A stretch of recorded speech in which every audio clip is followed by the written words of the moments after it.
Baldur's Gate 3, the game full of magic. So much magic that I cannot even keep up with it. But luckily, that's where you guys come in. I read through all the comments and my last video was quite controversial to say the least. If you haven't seen it yet, I'll leave the link in the description so you know what I'm talking about. But this time, we will attempt the challenge again without enchanted armour or weapons. Who better to take on this challenge than Eva?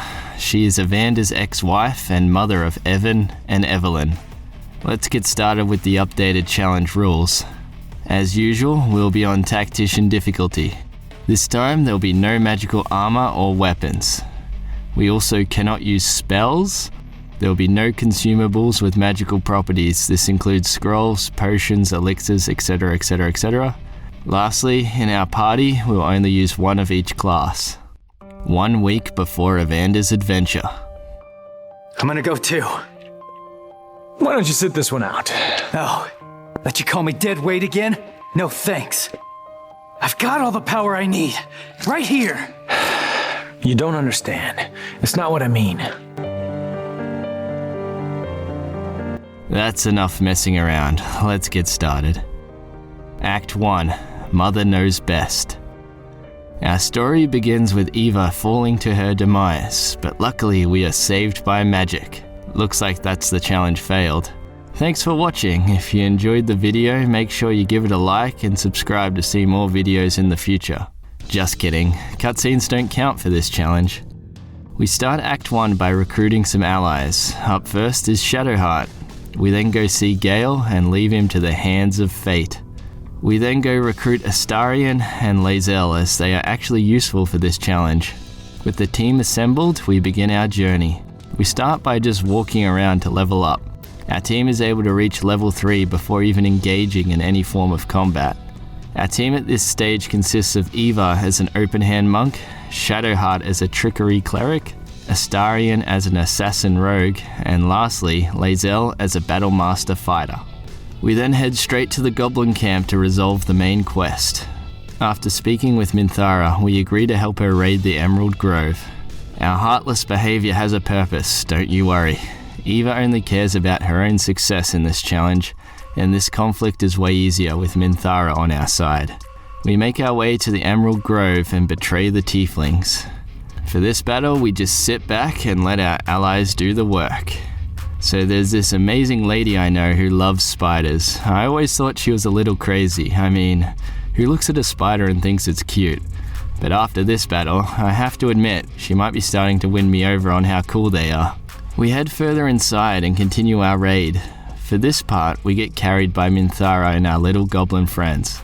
With all the tieflings defeated, we speak with Minthara. She wants us to defeat the remaining druids in the grove. The thing about that is, she won't help us this time. So I guess it's time for our team to showcase their true power. That being using the environment to our advantage. Well, actually, it's just that the enemies are stupid and bunch up near the wall, wasting their turns. Nevertheless, this gives us a golden opportunity to take out the strongest enemy, Korga, while she's all by herself. Our goblin friends then do some serious damage by exploding. We can then pick off the remaining enemies without too much trouble. That was quite the day, so we decide to rest for the night. Eva is woken up by Minthara of all people, and she is here to end our suffering. But Eva is persuasive and we can sweet talk Minthara to change her ways. We decide that we'll meet up again at Moonrise Towers, and she gives us a lyre that we can use to befriend Karnus. Before starting our journey to Moonrise, we head back to the goblin camp. In here we can collect some smoke powder barrels that will come in handy. Back on the road again, we are confronted by the Githyanki Voss. But even someone as smart as him can be persuaded by Eva. We make a small detour to the creche as I don't want to lose Lae'zel as an ally. You can get past the first battle by just stealing the Gith shard. Then we meet up with Wawargas, or that's what I would normally say. We do some important pre-battle preparations this time. Why are we still here? Just to suffer? With this path unlocked, we now have an escape route.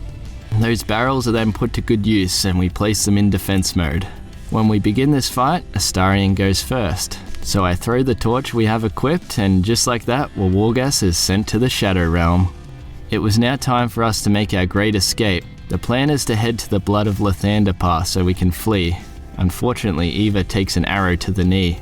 Shadowheart had to make the trek back to save Eva. But things can never be that easy. Shadowheart is then knocked down. Astarion and Lae'zel escape, so it's up to Eva to repay the favor. Eva saves Shadowheart and she can continue her escape. She didn't get very far though, and Shadowheart is fully defeated this time. Did you guys really think I'd let her live? I kept her as a cleric for a reason. Anyway, we make our way back to the trail and encounter the undead. For this battle, we can just run past, or should I say, jump past every enemy. Using Step of the Wind allows us to jump without using an action, so we can use our athleticism to make our way to the Shadow-Cursed lands. You're too slow! Act 2. Dancing with Darkness. We met up with our tour guide Karnas before we are ambushed by the Harpers.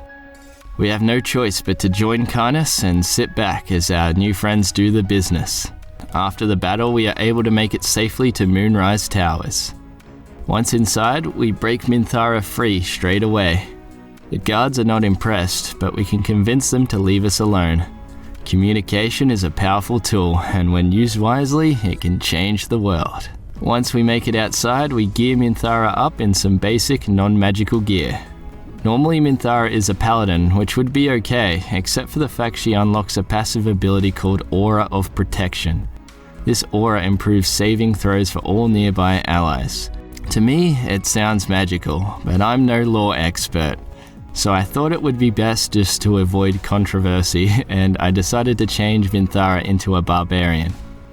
With that sorted, I went back inside Moonrise to eliminate Zrel and the Warden, so I don't have to deal with them later on. Now it was time to head into the shadows. Without a magical lantern, I must send Eva in alone. She has enough movement to take very little damage as we make it through the cursed area. We can then equip our normal torch again to negate the lower level shadow curse. Our next stop is the Last Light Inn. While here we meet the true hero of Act 2, Quartermaster Tali. She sells smoke powder bombs that we can buy. After a few long rests, we just have a couple of explosives to aid us in our quest. We then form an alliance with Jaheira and make our way back to Moonrise. We then use the same strategy as before and send Eva into the shadows alone. However, this time we can manipulate the game to avoid curse damage by joining a battle. This resets our turn and we can then continue jumping. Eventually we make it all the way to the mausoleum and enter the Temple of Shah. As usual, this is a one-man infiltration mission. This is a top-secret black op. Don't expect any official support. Once inside, we head to the path on the left this time. From here, we can sneak our way into the area where you meet Balthazar. We all know Eva has no chance at defeating all the enemies here, but the enemy of my enemy is my friend. Once the battle commences, I flee the area and let the Justiciars take out the skeletons. With them all defeated, I rejoin the battle and unlock the door. This lures Balthazar into the battle. So now all I have to do is sit back and watch as they take each other out. On my next turn, I flee the area and come back in stealth mode. I can now watch the demise of Balthazar. After that, we just sneak past the Justiciars and collect all the Umbral gems.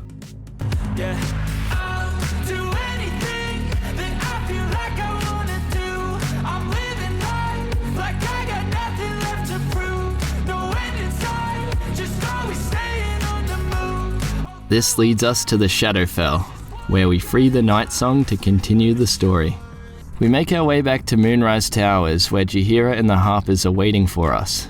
This was it. Time to raid the tower and defeat Ketheric. If you're expecting some elaborate strategy, I'm sorry to disappoint. We just target one enemy at a time and use our pure numbers to achieve victory.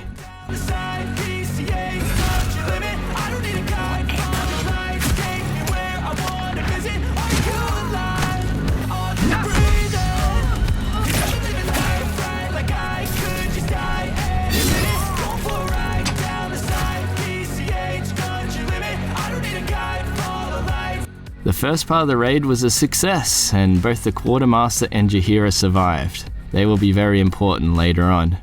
I send only Eva up to the roof to confront Ketheric. She has plot armor, there's no need to stress. With the battle underway, we run away and escape through the door.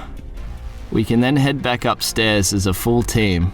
This lures Ketheric over and he falls right into my trap. We defeat all the nearby minions before heading back downstairs once again. This time we'll send Astarion in by himself, in stealth mode. As Astarion is undetected, the battle won't commence and everyone is frozen in place. Now we can use those bombs we purchased earlier. With the bombs set, we equip our torch and ignite them. Ketheric is decimated, but it looks like the cameraman was having a day off. We missed all the action. With Ketheric defeated, we flee back downstairs and heal up. Our next main target is to take out Karnas. So we use the same strategy as before and set some explosives next to him. I don't know why, but the enemies decided to attack the bombs, which isn't the smartest decision. Today's done it again! Done it again! You dirty b****! You've done it again! The remaining Necromites were no issue at all, and that, my friends, is how you beat the rooftop fight the honourable way. Up next is the Mind Flayer colony. Now that we've let the hair down, you already know this fight will be completed in the most scumbag way possible. If we stealth attack the Intellect Devourers, all enemies will be surprised, giving us an additional turn. I then send Eva into the fray for some argy-bargy with the Mind Flayer. The rest of the crew will then sit back and safely defeat all the other minions.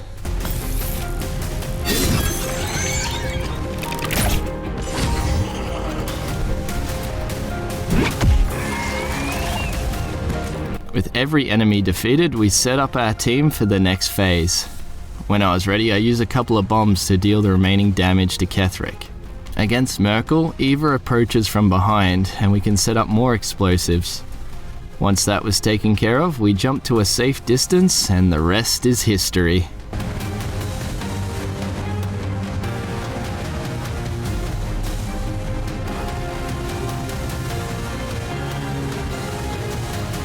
With Merkel defeated, we gain our first Netherstone. With the Act now simmering down, we recruit JJareli to our team and have one last battle to take care of. Some people face their problems head on, but I prefer to pretend they don't exist. The Githyanki ambush can be resolved by simply running past them all. Act 3. Fight the Power. This act starts in the astral plane. We can avoid the first battle by jumping to the left. Astarion can't make it from the first platform, but luckily he can sneak past and join us. For the Githyanki fight, I send Eva in alone so we can keep our distance and lure the enemies out in smaller groups. We are then able to deal with the strongest enemy first, while the Emperor keeps the rest distracted.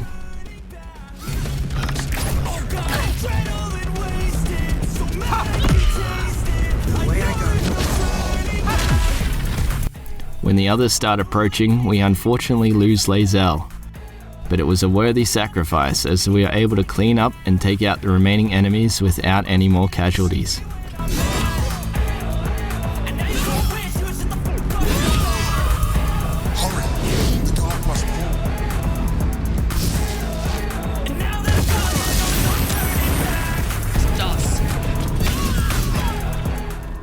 So it was time for JJareli to take the stage. She'll be a direct replacement as our fighter in the team.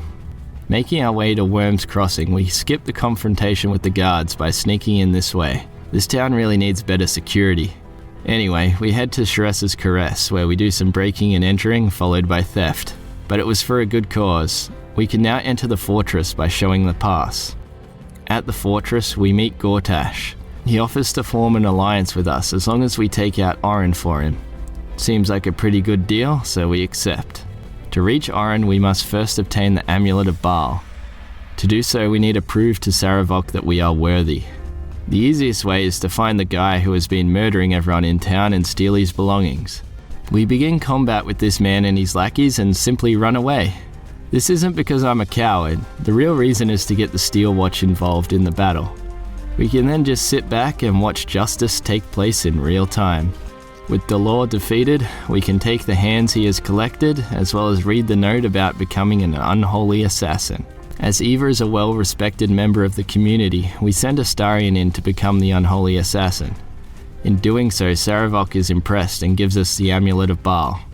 This allows us to enter the temple to face Orin. On the way to the temple is a combat encounter. one that normally would be quite difficult as you have a limited amount of turns to defeat an enemy or you are instantly killed. But you should know by now, there's always a way to get around things that should be challenging. Utilizing our alert perk to go first, plus Eva's movement, we can simply just leave the arena before the enemy can cast the spell. When they cast the spell, the door is locked, so even the other enemies cannot reach Eva now. We can then just run far enough away to flee and escape combat. Alright, it is now time for Eva to face Orin. This time there'll be no backup. Quite the difficult situation, one would think. Well, nothing will stand in the way of this family. We can sneak our way up and be really close to Orin. So close in fact that we can place explosives undetected. It can't go on like this, can it? It can. Just like that, Orin is defeated in one turn. But the problem still remains of how we're going to defeat the other enemies. I decide to leave the temple and call upon my ever-faithful crew to help out. With Orin defeated, all the enemies are nowhere to be seen except for the Fast Slayer. But I mean, 3 against 1, they never stood a chance. Our team was now back together. We had to deal with these Reapers of Baal who kept turning invisible. In this challenge, the only method I could think of that worked to counter this was to throw weapons in their general location. This would hit them and reveal them, allowing us to deal damage as normal. Not the most efficient way, but a win is a win.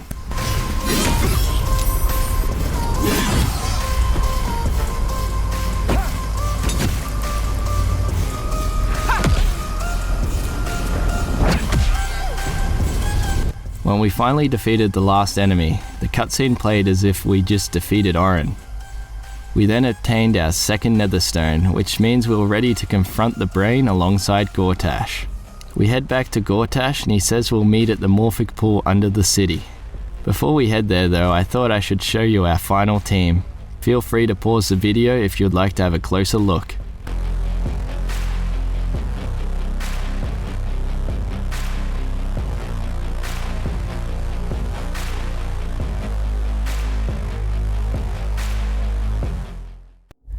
At the Morphic Pool, we send Eva in alone as usual. We can then just completely avoid this battle by continuing to run ahead. This is where we meet up with Gortash and can finally confront the brain. Gortash decides that the rules don't apply to him and uses magic against the brain. But don't worry, I think the comment section got to him. With Eva in a hopeless position, another magic user appears and saves us. We are teleported to the upper city where the brain awaits us. Before we get very far, we are confronted by Voss. He doesn't seem very happy about us defeating Orpheus, but he is easily persuaded. His principles don't seem to matter that much after all. Thou art not alone, but thy numbers are few. Let us hope they are enough.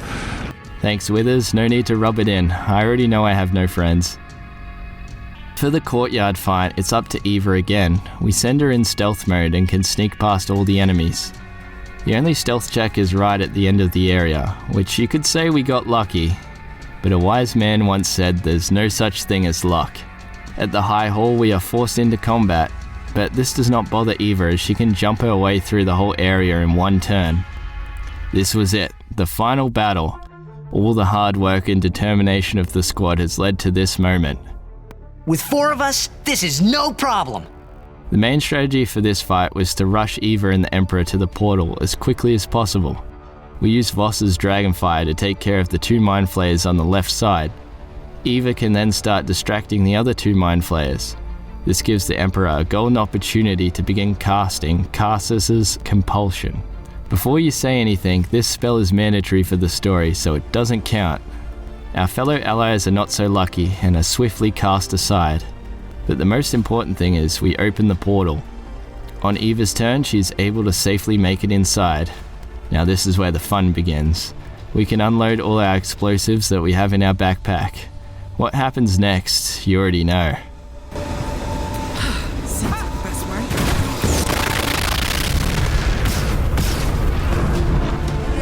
We leave the Emperor in charge of the magic use and he commands the brain to eliminate itself. With that, our story comes to an end. So it turns out you can in fact beat Baldur's Gate without magic and magical items. This calls for a celebration. Eva, you have earned it. Meanwhile... So, Evelyn, you must be wondering why I brought you here. What kind of trouble has Father got himself into this time? Well, he has managed to get himself killed again. Typical. I know you're not impressed, but we need to help him. I know a way. This better not be what I think it is. I suppose there's no turning back now. Can you hear me, Father? Evelyn, is that you? Father, what happened to you? We are cursed. I made a deal. How do we break the curse? All three of you must work together. It's the only way. All three? That must mean... Let's go find our mother. Thanks for watching. If you enjoyed the video, make sure you give it a like and subscribe to see more of my videos in the future. I'll see you all next time.